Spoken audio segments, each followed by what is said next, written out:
प्यारे बच्चों, हम आज हिस्ट्री में एक नए लेसन की शुरुआत करने जा रहे हैं। लेसन का जो नाम है वो समय की शुरुआत से लेसन का नाम है। इस लेसन में आपका मानव प्राणियों के बारे में बतलाया गया है कि मानव प्राणी जो थे उन मानव प्राणियों की उत्पत्ति किस प्रकार हुई, कैसे मानव जो है वो अस्तित्व में आया और उस मानव का विकास जो है वो किन किन चरणों में हुआ, कैसे कैसे मानव ने अपना विकास किया है। तो इन सारी बातों पर चर्चा इस लेसन के अंदर ही होगी। देखिए, मानव की जो उत्पत्ति जो है वो मानव प्राणियों की उत्पत्ति निसंदेह विश्व इतिहास की एक बहुत रोचक घटना है और इस इतिहास की इस रोचक घटना में इतिहासकारों में अनेक मतभेद हैं तथा इतिहासकारों ने अलग अलग पक्षों पर या अलग अलग मतों पर अपना प्रकाश जो है वो डाला है। लेकिन ये उत्पत्ति कब हुई और कैसे हुई, यह घटना बहुत लंबी है और एक जटिल कहानी है।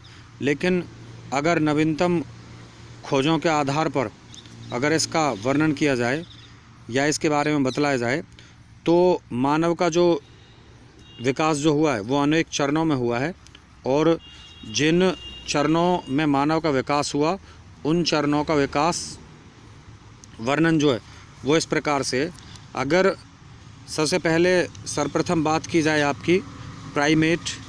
देखिए, प्राइमेट इस उपसमूह का जो विकास जो है वो 360 लाख वर्ष से 240 लाख वर्ष पूर्व मीन्स होता है पहले, जहाँ पर पूर्व लगता है तो भाव ये हो गया कि 240 से 360 वर्ष के बीच।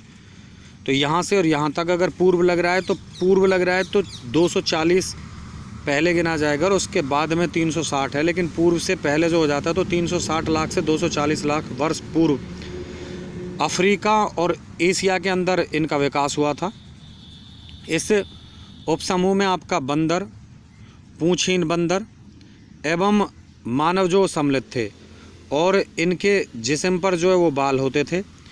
इनकी खास बात ये होती थी कि इनका जो बच्चा जो होता था वो बच्चा जन्म लेने से पहले अपेक्षाकृत काफ़ी समय तक माता के गर्भ में पलता था और इनकी जो माताएं जो होती थी इन बच्चों को दूध पिलाने के लिए स्तन का प्रयोग जो करती थी और इन प्राइमेट प्राणियों के दांत विभिन्न प्रकार के होते थे और इस तरह से ये इस प्रकार का उपसमूह जो था वो अस्तित्व में आया।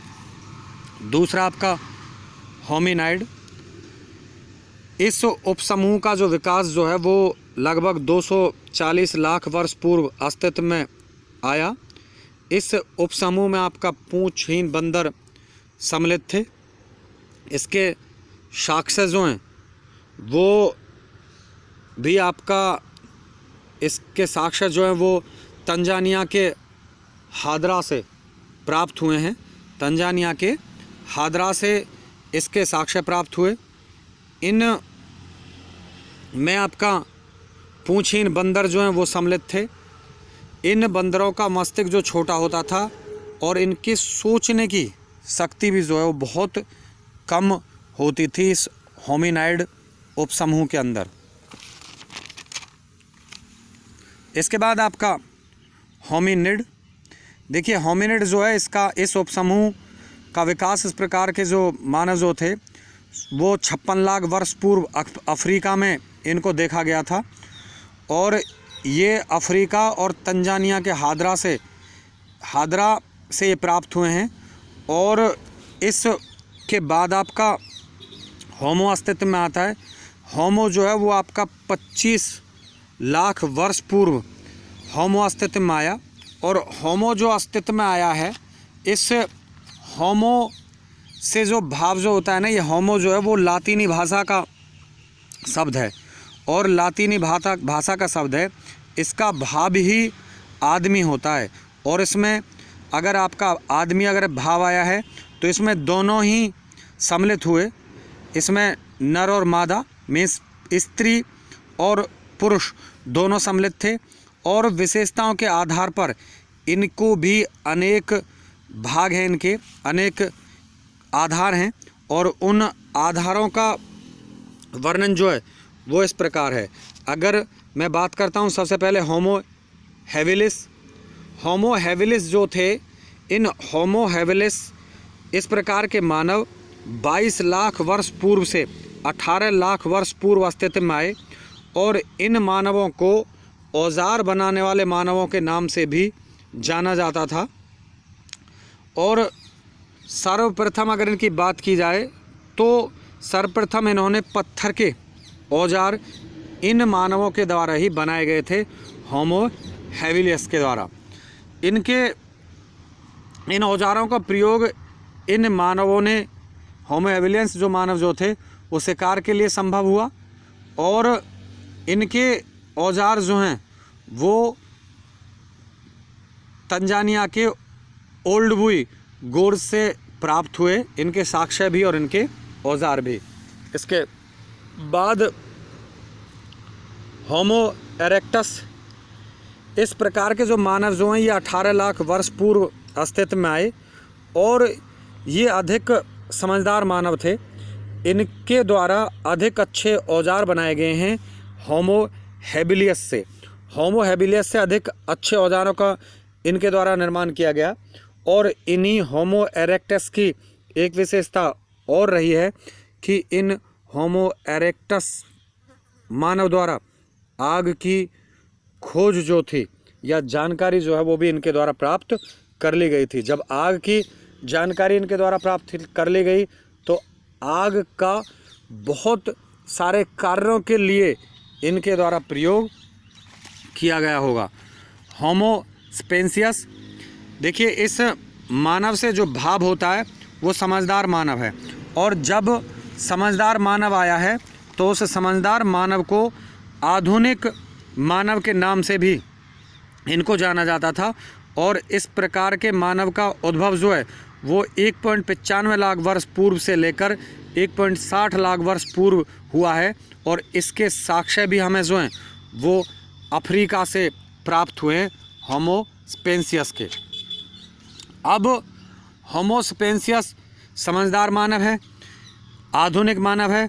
अब आधुनिक मानव ने या समझदार मानव ने जिस तरह से अपना विकास किया, जिस गति से वो आगे बढ़ा, उसका वर्णन जो है वो इस प्रकार है।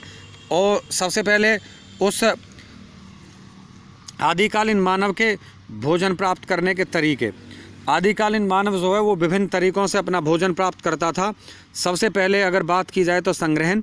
देखिए संग्रहण जो होता है वो आदिकालीन मानव पूर्ण रूप से प्रकृति जीव थे, वो प्रकृति पर निर्भर थे।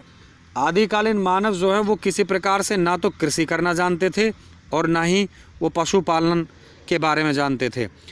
वे संग्रहण करते थे सिर्फ भोजन, और संग्रहण से भाव होता है भोजन को एकत्रित करना, भोजन को जुटाना।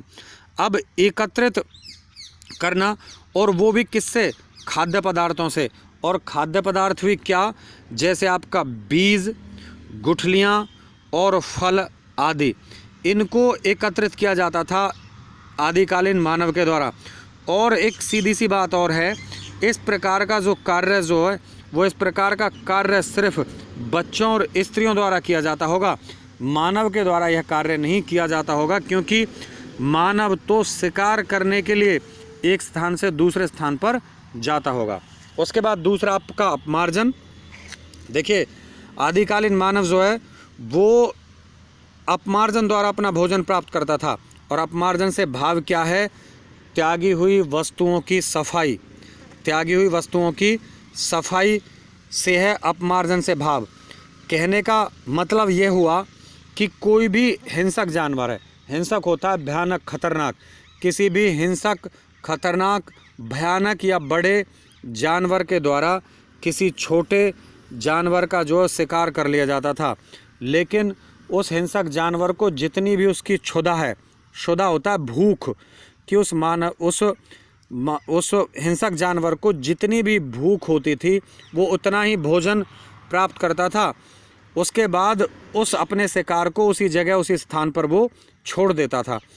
तो इस तरह से उस बचे हुए जानवर को आदि मानव के द्वारा प्राप्त कर लिया जाता था, और या कोई भी जानवर जो है वो अपने आप मर जाता था, उसको भी आदिकालीन मानव के द्वारा भोजन के रूप में प्राप्त कर लिया जाता था। तो दोनों ही रूप में हुआ कि इसमें अपमार्जन जो उससे आदिकालीन मानव को भोजन प्राप्त हो जाता था, और जो त्यागी हुई वस्तु जो थी उन वस्तुओं की सफाई भी हो जाती थी। उसके बाद शिकार, आदिकालीन मानव जो है वो शिकार द्वारा भी अपना भोजन प्राप्त करता था, लेकिन भोजन प्राप्त करने का उसका तरीका शिकार था। शिकार द्वारा भोजन किया जाता है, लेकिन उसके शिकार को करने के तरीके जो थे वो अलग अलग होते थे। वो दो रूप में अपना भोजन शिकार के द्वारा प्राप्त करता था।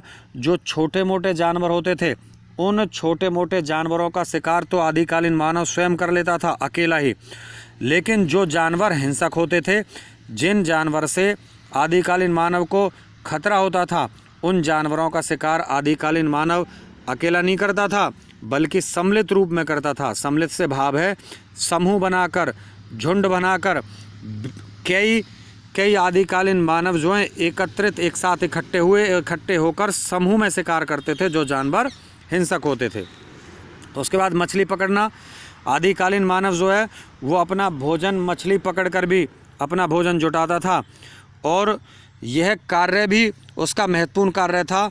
मछलियों को वो आपका नदियों और तालाबों से पकड़ता था।